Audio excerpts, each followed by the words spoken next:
हिरव्या मिरचीचे तुकडे गरम तव्यात टाकून घ्यायचे. मिरचीचे बारीक तुकडे घ्यायचे म्हणजे फुटत नाहीत मिरच्या. त्याच्यामध्ये 1 चमचाभर तेल टाकून घ्यायचं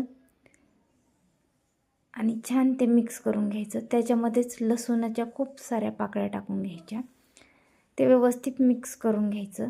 लसूण पण चांगला ब्राऊन होईपर्यंत भाजून घ्यायचा. त्याच्यामुळे तो अख्खा राहत नाही, सटकत नाही, तो बारीक होतो चांगला व्यवस्थित मिरचा करताना. त्याच्यामध्येच 1 मूठभर शेंगदाणे टाकायचे. जे शेंगदाणे भाजलेले असतात, आपण भाजीला वगैरे बारीक करतो ते भाजून ठेवलेले शेंगदाणे टाकायचे.